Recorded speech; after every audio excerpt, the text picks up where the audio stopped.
প্রত্যেকটা মা বাবা সন্তানকে হাসি খুশি রাখার জন্য অনেক বেশি চেষ্টা করে। আজকে হঠাৎ করে আরিয়ান এই গেমটা কেনার জন্য খুবই কান্নাকাটি করছিল। কিছুদিন আগে ওর বাবা বলেছিল যে ওকে কিনে দিবে, তো রাত 9টা বাজে তখন হঠাৎ করে ওর মনে পড়েছে, সেই রকম কান্নাকাটি শুরু করে দিয়েছিল। তো অনেক বোঝানো হয়েছে যে সকালবেলায় কিনে দেওয়া হবে, ও কোনোভাবেই মানছিল না। হঠাৎ করে বলছিল যে আব্বু তুমি আমাকে ভালোবাসো না, মান্নি আমাকে ভালোবাসে না। তো এই কথাটা শুনে ওর বাবা তো পুরাই অবাক যে এই ছোট্ট বাচ্চা এখনই এগুলা বুঝতে শিখে গিয়েছে। তো চলো যাই, ওকে খেলনাটা কিনে দেই। তো ফার্স্টেই ওকে আগেই ওর পছন্দের খেলনাটা কিনে দেওয়া হয়েছে। তারপর আরিয়ানের বাবা আমাকে বলল যে তোমার যদি টুকটাক কিছু কেনাকাটা লাগে তুমি কিনে ফেলো।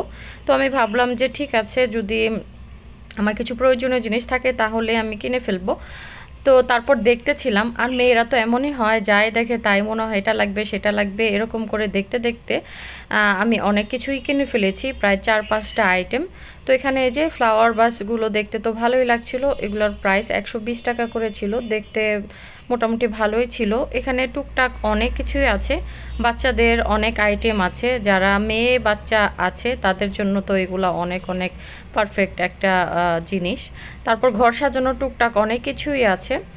তারপর হচ্ছে এখান থেকে আমি একটা বাস্কেট নিয়েছি, তো ছোট একটা বাস্কেট নিয়েছি যে টুকটাক আরিয়ানের যে ছোট ছোট খেলনাগুলো আছে সেগুলো আমি যাতে সুন্দর করে রাখতে পারি।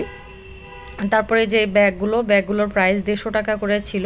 তো মোটামুটি ভালো ছিল, যাদের ছোট্ট বাচ্চা আছে তাদের জন্য একদম পারফেক্ট। তারপরে যে টিফিন বাটিটা দেখলাম, তো এটা মোটামুটি ভালোই ছিল। আমি কিছু কিছু ছোট ছোট জিনিসপত্র রাখার জন্য নিতে চাচ্ছিলাম, তারপর আবার জ্ঞান জানি নিলাম না। তারপরে এই তো আরিয়ানের জন্য কিছু কালার পেন্সিল নিব। তো হঠাৎ করে মনে হয়েছে যে আমার তো কিছু কালার পেন্সিল কিনতে হবে আরিয়ানের জন্য, কারণ ও আঁকাআঁকি করতে অনেক বেশি পছন্দ করে। ও নতুন নতুন কিছু দেখলেই ও আঁকানোর ট্রাই করে, তো যদিও পারে না তারপরও ও চেষ্টা করে আঁকাআঁকি করার জন্য। তারপর এখান থেকে একটা কালার পেন্সিল নিয়ে নিলাম। এখানে অনেক ধরনের কালার পেন্সিল ছিল, বিভিন্ন কোয়ালিটির, কিন্তু এই পেন্সিলটা নাকি অনেক ভালো, রঙও হয় অনেক সুন্দর, তাই এটাই নিয়ে নিলাম। তারপর আমরা চলে যাচ্ছি। তো আরিনের বাবা বলছিল ফুচকা বা ঝালমুড়ি এগুলো খাবা কিনা। আমি বললাম যে না, এখন আর কিছু খাবো না, বাসায় গিয়ে একদম রাতের খাবার খাবো। তারপরে তো একটা রিক্সা নিয়ে নিয়েছি, ভাবছিলাম যে হেঁটে হেঁটেই যাব। দেখলাম যে 9:30 বেজে গিয়েছে, এখন আর হাঁটার টাইম নেই, বাসায় গিয়ে আবার ভাত বসাতে হবে। তারপর হচ্ছে আমরা রিক্সা নিয়ে চলে গেলাম। আরিয়ানের বাবা বারবার বলছিল বাইরে থেকে খাওয়া দাওয়া করে যাও, বাসায় গিয়ে আর রান্না করতে হবে না। আমি আর দেরি করিনি, বলি যে না, আজকে আর বাসায় খাবো, বাইরে খাবো না, শুক্রবারে তুমি আমাদের বাইরে নিয়ে খাওয়াবা। তারপরে তো আরিয়ান হচ্ছে খেলনাগুলো নিয়ে এসে এই যে প্যাকেট থেকে বের করছে। খেলনাটা মোটামুটি ভালোই ছিল।